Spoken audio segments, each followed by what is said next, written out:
What's going on, guys? Thank you for tuning in. You are watching the American Dream RV Service and Inspections YouTube channel. My name is Sebastian, and again, thank you for tuning in. Today's video is about doing a little bit of renovations on the trailer behind me, okay? So my customer reached out to me and said that he just bought this unit, but it needs a little bit of work because it has some severe water damages in the bathroom and also on the flooring inside the living area. So he called me and asked if I could help him renovate the inside and make it look all nice, and I agreed to it, so here we are, okay? This is a 2005 model, so it's relatively old. And given that how old it is, there were a lot of water leaks that just went unnoticed, or they just didn't bother to address the leaks. But what has happened is that water leak has damaged a big portion of the living area. Right as soon as you walk in through the entrance, on the floor there's a huge water damage there, and then you also got some water damage right across from that location. You can see the mold on the floor, and also the bathroom needs to be completely renovated. And so here I am, and I'm going to try to help this customer out and try to get this job done within a few days. Okay. So I have already moved some of the damaged floor decking panels. I'm going to, at this point right now, today is just about cleaning it up, so that way when I come back in the next couple of days, I can just get to work. So right now I need to clean up all that dust and trims and nails and whatever that has accumulated from removing some of the older material. All right, so that's what we're gonna do today. We're gonna clean up and then have it ready for the actual job. And apparently there was a leak inside the bathroom sink, underneath the bathroom sink, I should say. And that water leak just kept going and going unnoticed until it was too late. And as you can see, it rotted out the entire bathroom flooring. So all of this has to be replaced as well, including the insulation, because the insulation also had accumulated a lot of moisture, which can lead to mold and also all types of illnesses, which is something we all want to prevent. And please, if you're gonna work on flooring anywhere near the bathroom, just make sure we're wearing gloves. Okay. There's a lot of you can easily cross-contaminate when doing these types of projects, and which can lead to severe illnesses. So we want to avoid doing that. You know, I go as far as even wearing a goggles and face mask as well. Okay. Anyway, so yeah, this is it. It's a really tiny, small trailer. It just needs a lot of major work, and I'm gonna get going. All right, guys. Again, thanks for staying with us so far, and I can't wait to show you what this is gonna look like when it's all done. I just replaced the corner floor decking that was completely rotted out. So I cut a big section of that area with the isolator. That way I could reach to these corner edges, you know what I mean? And I wanted to make sure I got a pretty even cut. So this is a really good tool to have when you're doing this type of work. It's called an isolator. You can buy them anywhere that sells power tools. Okay, but yeah, so I did that, and then what I also did was fill in the gaps in between the floor deckings. Now I know this is not something that normally manufacturers do, and you don't have to, as long as the deckings are cut perfectly where there's no space in between them, like this one right here.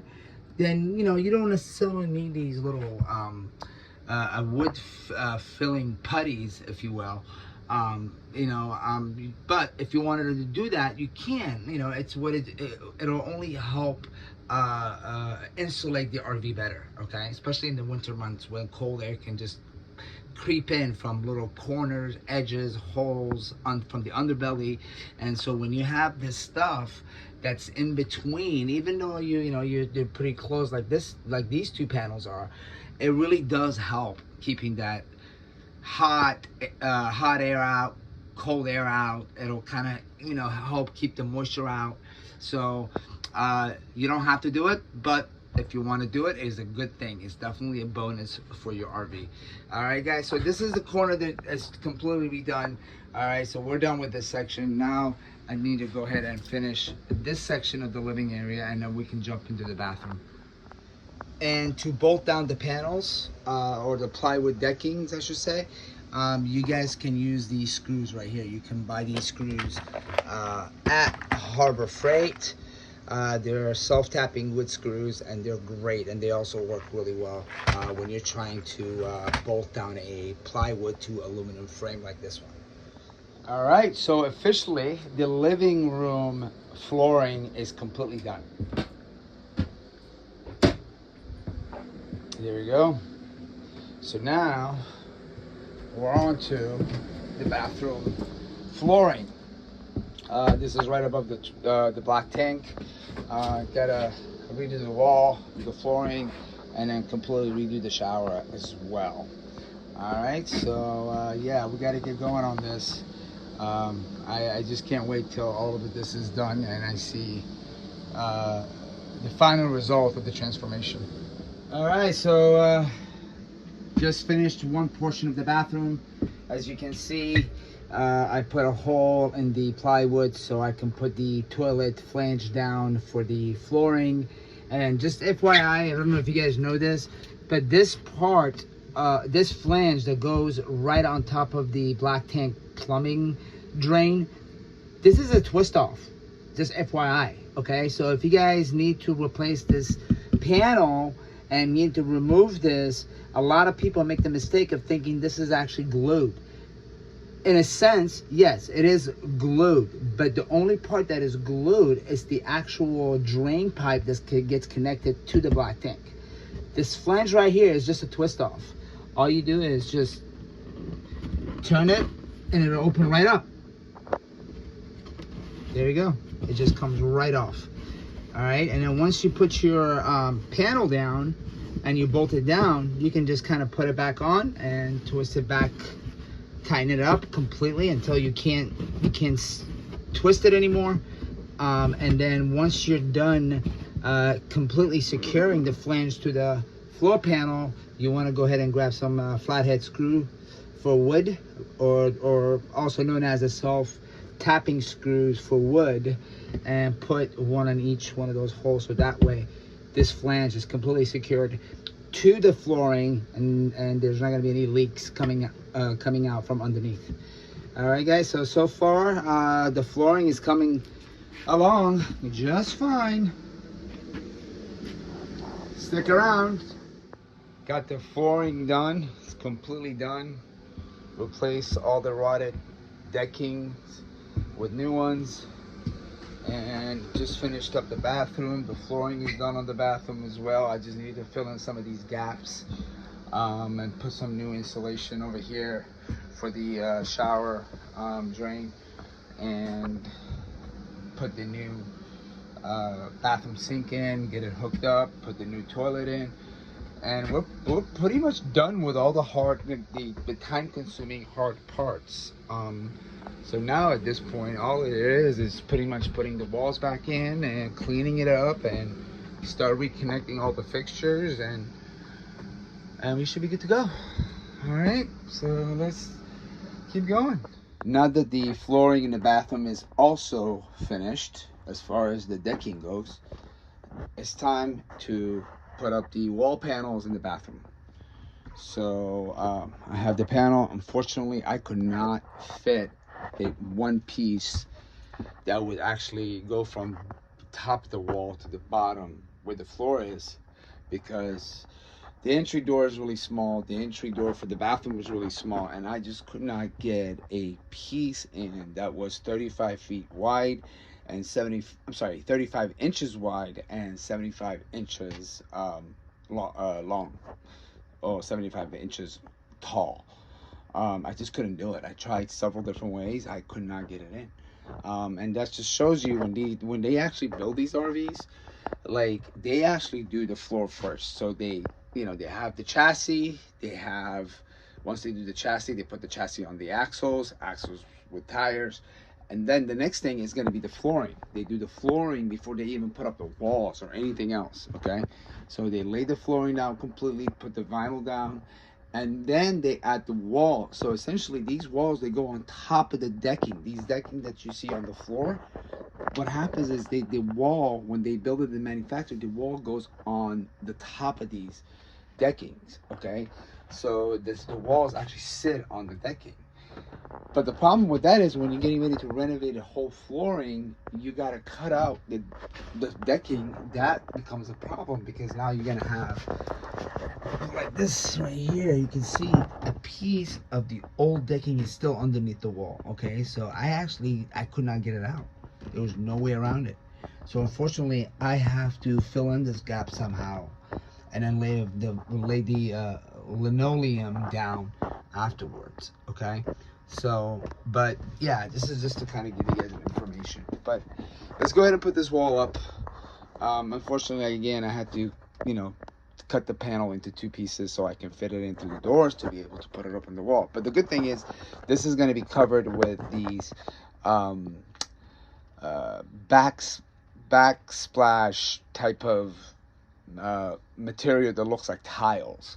So these are going to be covered, and it's going to look really nice. And before you put up the wall panels, just make sure you remove the old staples from the beams. Okay, so this is a piece of the old staple that I bet that took a while, man. There was probably about 30 or 40 staple per beam. And I was like, okay, like maybe 10 or 15 would have done the job, but I guess they weren't playing around with a stapler. But you can see how many staples they had put in. And you really don't need that many. But I guess manufacturer does things their own way. All right, let's go ahead and put up the wall.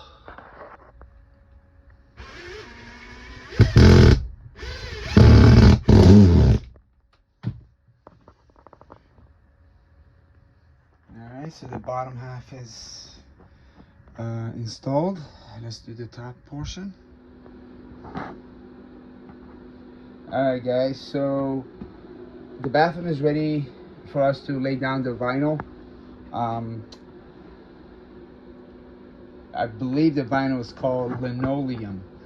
And what we have to do, we have to apply the adhesive compound onto the floor and make sure the floor is covered, and then lay down the vinyl. Okay, and you can see the bathroom wall where it was rotted, it's also fixed. So we're ready for the vinyl. Let's go ahead and do that. All right, folks, so this is the linoleum vinyl that comes in a roll. So first section we're gonna do is the bathroom, because that's gonna be the hardest one. There's a lot of cutouts that I have to do, so therefore it's gonna take me a little bit longer because I have to measure everything out. But this is how you get the vinyl linoleum when you order it. And you also gonna need to get this adhesive compound by Rec Pro, and it's designed for vinyl and carpet. Okay, and the trick with this thing is that when you order the adhesive and when it arrives, you got to make sure that it's stored at a place that's 65 degrees Fahrenheit and above for at least 24 hours before you use it. Otherwise, it's not going to work properly. All right, so let's go ahead and measure out the section we need for the bathroom. The bathroom is 3 feet is the width, and the length is 64 inches. So let's get going. All right, so I did the cutouts. The vinyl linoleum, it's laid down, but it's not glued yet. I wanted to make sure I had the right sizes and everything. All right, I wanted to make sure that I had the measurements, make sure that all the plumbing and the hole for the toilet, wanted to make sure all of that aligned before I permanently lay it down. So now what I got to do is make sure the toilet is going to go on that flange once everything is installed. And then once I'm done with that, I'm going to start gluing the floor and then put the linoleum back down, and we should be done with the bathroom. And then obviously the fixtures, got to reconnect all of that, but that's the easy part. All right, guys, so before you put the vinyl down, you want to make sure that you add a little bit of adhesive compound to the floor decking, so that way the vinyl linoleum can stick to the floor, to the plywood. Okay, so we're gonna go ahead and apply it, and I'm gonna use a little bit of insulation as the rag, because insulation just really helps spreading the glue on the decking pretty thoroughly and evenly. Okay, so let's go ahead and do that, and just do small sections at a time. So this is what I'm doing right now. There we go.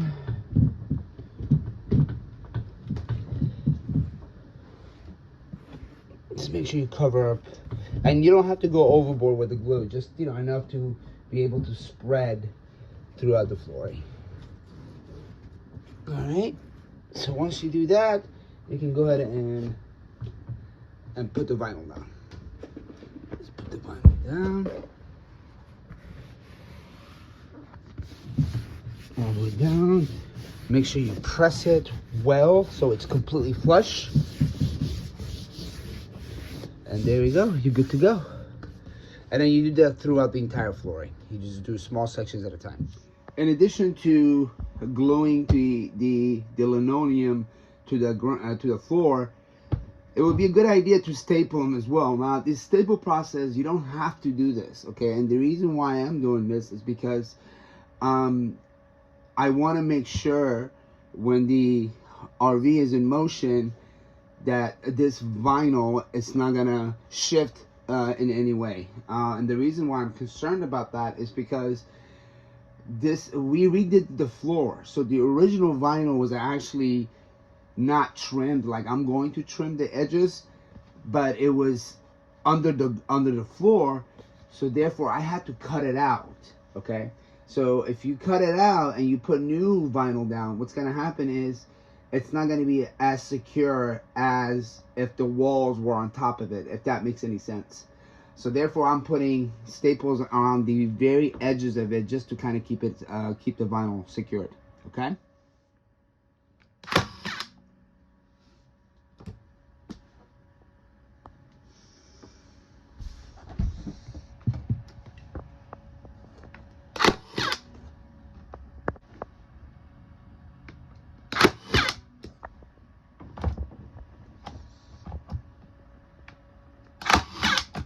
Now that we are done with the bathroom flooring, we're gonna go ahead and start working on doing the living area, lay down the vinyl, so we can finally finish this project that I've been working on for almost a month now.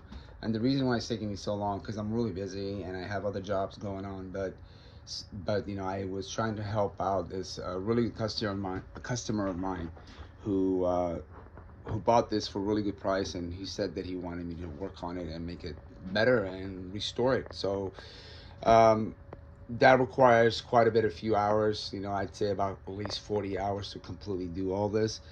But I broke it down to, like, in small portions of 2 hours, 3 hours a day here and there. But we're getting there. It's almost there. I mean, this was the hardest part for the flooring because of all the plumbing and the draining and wires and stuff like that I had to cut around. But that's why I started on this one first. I figured, let me get the hardest part out first, and then I'll work on the easier part.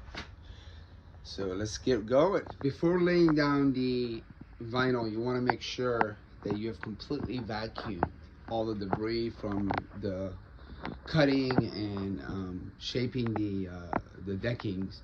So you want to make sure there's absolutely no debris on the floor before laying down the linoleum vinyl. Okay, so this portion of the RV is actually going to be a little bit easier because there's only a few things that I got to cut around. The rest, like the fresh tank right there, that actually is empty right now, so I can easily just lift it and put the linoleum down and put the tank right back on top of it. And then the only thing with this slide out is that's gonna prevent me from having a comfortable installation is this bracket right here that's on the floor that's holding the electric gear motor for the slide out. So I'm just gonna have to cut around that. But that's the most challenging part of this area, but I'm not like sweating it. And then obviously cut around the refrigerator cavity and also around the kitchen cabinets. But yeah, we are ready to go. So I just vacuumed it, everything is ready to go. Time to lay down the vinyl. Now that we have the linoleum vinyl laid down, we're gonna need to start doing the trims on the edges so we can cover these uneven edges of the vinyl. A lot of people like to use nail guns to install these. I don't like doing that, especially on a camper, because you know, don't want to put any additional holes anywhere. So I use this Liquid Nails heavy duty seal. I mean, this thing is amazing. Just put a little beat, like a seam across the trim, measure your trim obviously first, and then cut it, and then add the seal on it, and also known as glue, and just put it on top of the edges, and just push it down for a few seconds. Make sure it's completely flush to the ground, and this should stick pretty well. You know, and then once it dries up, this thing will not move. Okay, so let's go ahead and do that. Once you lay down the trims, just press on it for about 30 seconds, 45 seconds, and then eventually the adhesive compound will stick, and you see how flush it is to the wall and to the floor. This stuff is amazing because you don't have to put screws on them. Looks great. So the stick and peel tiles for the bathroom walls just arrived. This is awesome because it doesn't require you to use really heavy materials. These are really light. I ordered enough to cover about 64 to 70 square feet of the bathroom. I know I'm probably gonna have a little bit of extra, but that's fine because I can always use the extra for other stuff. But anyways, yeah, so I gotta finish trimming the rest of the floor, the floor trims, and then once I'm done with that, I'm gonna start working on putting up the wall, putting up the tiles up, covering this wall, and then, you know, cover the remaining of this portion where the shower stall is. You know, whatever the tub is gonna cover, and the remaining I'm gonna cover it up with the stick and peel tiles, and I'm also I'm gonna caulk the edges and the corners so that way water doesn't get underneath the panels. All right, so let's get this ball rolling. But I'm very excited to get this job finished. Very happy about it. So I'm aiming to get this done today. Hopefully this is my last day here.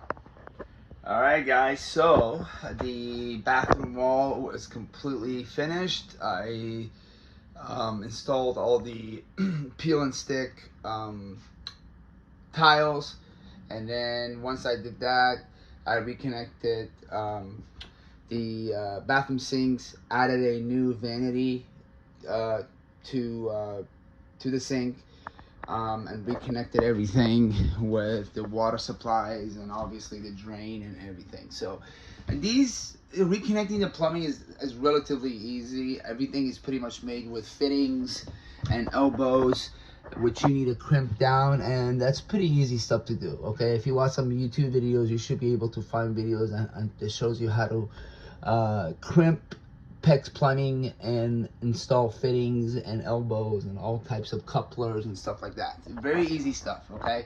And the drain plumbing, it's all pretty much twist offs and washers, especially with the drain. In most cases, you don't have to use a pipe cement to connect anything because the parts are all integrated with a washer and a twist off. Okay, so I reconnected that and reconnected the bathroom toilet and replaced the shower stall. So the last thing I gotta do now is cover up the corner trims, cover up the edges over there, cover up that corner over here with sealants so that water doesn't get in between the cracks and gaps. This is the original wall from the shower, which was still good, so I didn't replace this area, and this is already sealed up. But I'm still gonna run a silicone all along the edges over there, just so that if anything is deteriorated, water will not get in there. All right, guys, so that's the bathroom. And the last thing I have to do here is pretty much clean this up, put the bed back together. I got a couple of more areas that I need to install trims, and I should be good to go. And this camper, it's almost complete. I'm very happy. It was a very long process. I'd say I did about a little bit over 40 hours to get this done. As you guys can see, I am using this molding trim to cover up the edges and the corners, and it's doing a really good job. Only downside about this is I couldn't find a brown color molding trim, so I actually had to settle for black.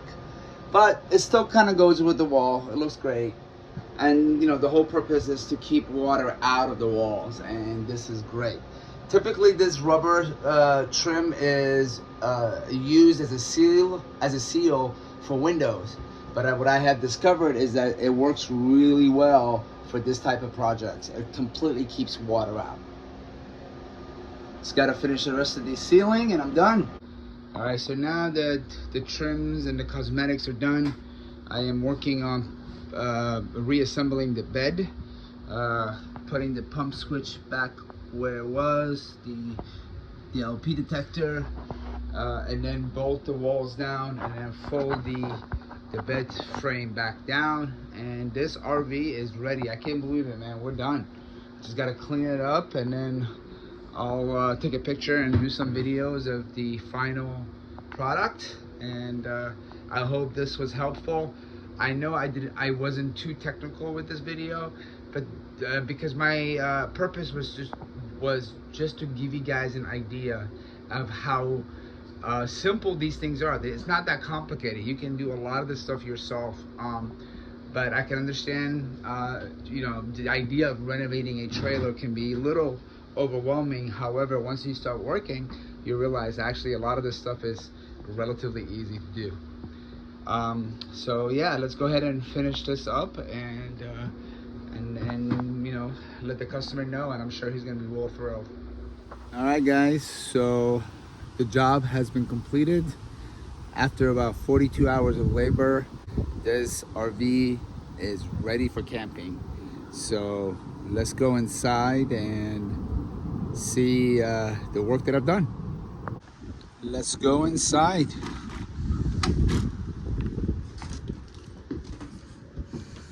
The new mattress will go here. New flooring, new cabinetry, new walls in the bathroom, new vanity, toilet, hot tub, shower stall, and the bathroom walls and the bathroom flooring. But this is it. It's complete. It looks amazing. Thank you guys for tagging along with us. I hope you enjoyed this video. If you have any questions, or if you want to just leave a comment, please feel free to do so in the comments below. Again, if you have any questions, just reach out. You can send me a message on our Facebook page, Twitter, Instagram, or TikTok at American Dream RVs. That's our username, at American Dream RVs. So again, thank you. This was a great job. Definitely a learning experience. I ran into a couple of hiccups that I hadn't before, but I learned how to deal with it. I hope you guys are traveling, enjoying the RV life, and until next time, take care, and please don't forget to give us a thumbs up and follow us on all of our social media platforms. Thank you.